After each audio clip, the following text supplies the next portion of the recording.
Bonjour à toutes et à tous, soyez les bienvenus pour un nouveau numéro de Local Génial sur TV Tour Val-de-Loire. Et aujourd'hui, une émission spéciale consacrée au sucre chez l'enfant. Chère drôle de dame, aujourd'hui, je vous demande... Alors, il se trouve qu'on a plein de choses à te dire ce soir. Donc, si tu veux bien pas trop nous en demander, qu'on ait le temps de parler. Bon, eh ben, je vous laisserai parler. Alors, Local Génial spécial, le sucre chez l'enfant. C'est parti!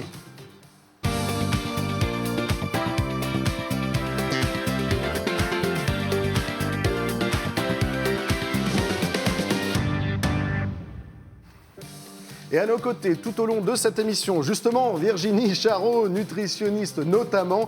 Bonjour Virginie. Bonsoir Charlie. Oh, merci, c'est beau. Anaïs Loung, notre maman, témoin, mère de 2 enfants en école primaire à Blois. Bonjour Anaïs. Bonjour. Sois la bienvenue parmi nous.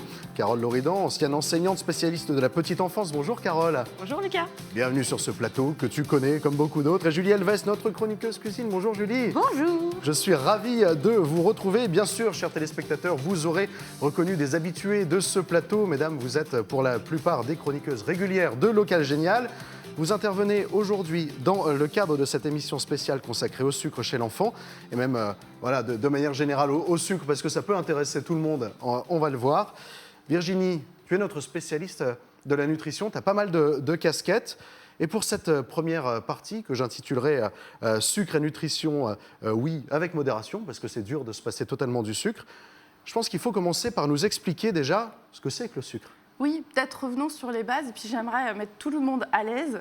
Le sucre, c'est vital. Donc on a tous besoin d'en manger et on va tous continuer d'en manger. C'est normal. Hein, c'est normal, le cerveau en a besoin, le corps en a besoin.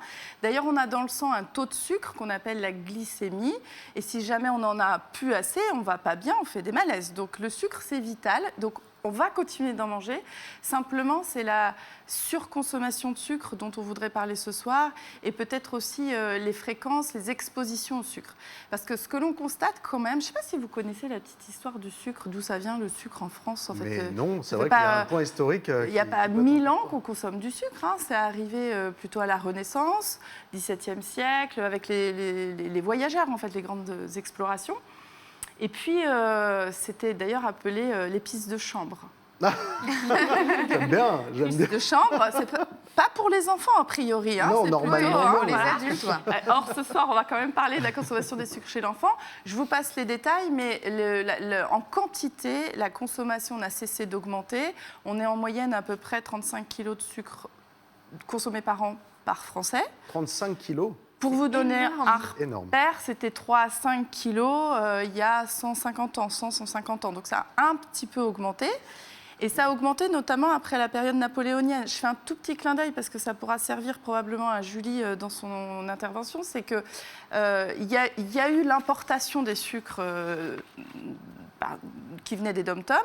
Et puis, il y a eu un moment donné, il y a eu des embargos, ça a été difficile à l'époque napoléonienne. Il n'y avait plus de sucre, justement, qui arrivait en France. Napoléon a dit « challenge ». Celui qui arrive à extraire du sucre sur le sol français, je lui donne un bonus, je ne sais plus combien d'hectares de terre française et des sous. Delessert a réussi en extrayant la betterave, enfin, le sucre de la betterave, et c'est comme ça que la production de sucre a augmenté en France. Sauf qu'à un moment donné, les bateaux qui venaient avec la canne à sucre ont fini par revenir. Donc on s'est retrouvé avec trop de sucre produit, c'est-à-dire celui qui était produit en France, celui qui venait des dom-toms, il fallait le vendre. Et à ce moment-là, donc on est sur la partie post-1800, 1850, il a fallu faire consommer ce sucre aux Français. Et les recettes, toutes les recettes de produits alimentaires, les quantités ont été augmentées par 2, par 3, multipliées par 2 et 3, la consommation de sucre. Et, du coup, moi, j'allais dire, je vous le dis maintenant, que souvent, quand on prend une recette sur Internet, on peut enlever la moitié du sucre. Et on revient à la norme. Une recette sur les sites Internet qui peuvent être connus, Marmiton, 750 grammes, etc. Vous pouvez y aller, il y a trop de sucre. On peut vraiment diminuer. Et ça s'explique culturellement. Et quand on regarde justement la teneur en sucre des sodas, par exemple, sur 40 ans, ça a été multiplié par 3 sur ces 40 dernières années. La teneur en sucre des plats préparés, ça a été multiplié par 4. Donc effectivement, on est exposé et nos enfants le sont aussi. Et le sujet, donc c'est en quoi c'est embêtant de manger trop de sucre. Quand on a trop de sucre, normalement tout le monde le sait, Ah, on pense au caries. On pense au caries, voilà, parce que ça nourrit des bactéries qui sont nocives pour nous et qui arrivent à attaquer quand même la partie la plus dure de notre corps. Donc je vous laisse imaginer comment ça peut attaquer à l'intérieur du système digestif. Après, on appelle ça des dysbioses, enfin, c'est des troubles au niveau intestinal liés aussi à notre flore intestinale. Puis quand le sucre il rentre à l'intérieur du corps, s'il est utilisé, et je tiens à souligner ça, s'il est utilisé, c'est-à-dire si on le dépense, donc manger, bouger. C'est important aussi, bah oui, bien sûr. Ça va bien se passer. Si par contre il n'est pas utilisé, comme c'est une molécule énergétique, le corps, par souci de survie, va se dire oh, bah, on va le mettre de côté pour plus tard. Et on constate, depuis 1997, il y a une étude au BPI qui s'appelle OBPI, qui nous a montré que sur ces 23 dernières années, l'obésité chez les enfants, j'espère que tout le monde est bien assis, c'est pas souvent que je vous donne des chiffres, Lucas, mais je crois que ce soir c'est important. Parlant. Est passé de 2% chez l'enfant, enfin jusqu'à 25 ans, à 9%, donc c'est multiplié par 4. C'est énorme. En 2020. Là-dessus, il y a eu le confinement, vous rajoutez tout ça, oui, du coup, et on n'a pas encore toutes les analyses de...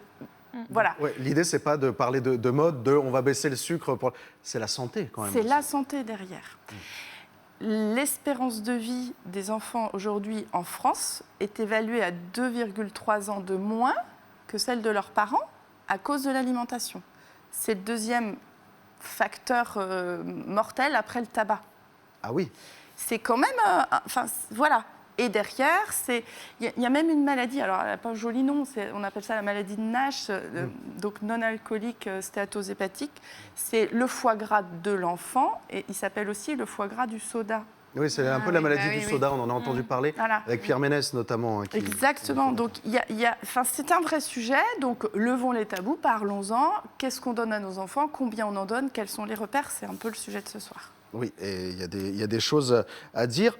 Et autre chose à ajouter, j'aimerais bien que tu embrayes là-dessus, c'est qu'on aime tous le sucre. C'est pas simple de s'en passer, mais on aime tous le sucre. Oui, on aime le sucre et heureusement, parce que si on n'aimait pas le sucre, finalement, on n'arriverait pas à se nourrir et on serait mort dès la naissance. C'est une molécule, encore une fois, nécessaire au cerveau. Donc, on est un peu programmé de manière innée pour aimer le sucre. On a cette appétence naturelle. Vous me mettez des bonbons devant le nez, j'en ai envie parce que j'aime ça. C'est plutôt naturel et normal. Après, on peut travailler aussi sur le goût du sucre. On en reparlera. C'est-à-dire qu'on a des seuils de perception de sucre, et puis plus on en met, c'est un peu comme le sel, hein, plus on en met, moins on le sent, paradoxalement, donc plus on en met, plus on a besoin d'en remettre, on en remet, et ça peut nous emmener justement trop loin. C'est normal d'aimer le sucre, donc cuisinons, préparons des produits sucrés. Là où je voudrais peut-être développer un peu, c'est qu'il y a une différence entre les sucres entre eux, c'est-à-dire que là-dedans, dans un fruit, il y a du sucre. Et puis, dans une préparation industrielle, il y a du sucre aussi, mais ce n'est pas tout à fait le même sucre. Pas le même. Et la dernière fois, je vous avais parlé des féculents. Si j'avais amené du pain, il y a du sucre aussi. Ce sont d'autres formes de sucre qui sont très, très bien utilisées par le corps, qui sont même, pour faire simple, une source d'énergie un peu plus durable, un peu plus longue, et ça tient très bien dans le corps. Et ces sucres-là, on en a besoin. Ça doit couvrir plus de la moitié de ce qu'on mange dans la journée. Le problème qui nous amène là un peu ce soir, c'est le sucre ajouté. C'est par exemple ça. Donc c'est un yaourt aux fruits standard. On pourrait croire excellent pour la santé d'ailleurs. Un laitage, on se dit c'est très bien. Voilà, il peut même y avoir écrit lait français, fruits français. Voilà, vrai morceau de fruits. Vrai morceau de fruits. À votre avis, il y a combien de morceaux de sucre là-dedans? Je n'ose pas le dire, je pense qu'il y en a beaucoup trop. Moi j'aurais dit très peu. Au premier abord. Oui, moi par réflexe, moi aussi, je me suis dit, oh, ça va. Je me doute bien que si tu nous le demandes, c'est qu'il y a un piège, mais moi j'aurais dit quasiment pas de sucre ajouté. On peut lire l'étiquette, blablabla, faire un peu notre calcul, voir 14%, mais le pot fait 150 grammes, ok. En vrai, ça équivaut à peu près à 4 morceaux de sucre là-dedans. Dans un seul pot de yaourt? Ouais. À peu près 4, un petit peu plus, 4 morceaux de sucre là-dedans. D'accord. La même quantité dans les deux. Ouais. À peu près la même quantité. D'ailleurs, dans mon fruit, il peut y avoir 3 morceaux de sucre là-dedans, mais c'est pas le même. Il n'a pas la même, il passe pas aussi vite dans le sang, etc. Sauf que manger 4 morceaux de sucre quand on est adulte, qu'on fait 60, 70, 80 kilos. Et je reviens au sujet des enfants. Manger 4 morceaux de sucre quand on est enfant, C'est comme si, alors je connais pas ton poids Lucas, mais tu as un poids Et je ne le d'adulte. dirai pas. Beaucoup trop. Ton poids d'adulte, c'est comme si je te donnais tout ça de sucre d'un coup. Ce sont des morceaux de sucre là, Oui. donc il y en a 22. Un verre plein, ouais. C'est énorme. C'est énorme. C'est énorme.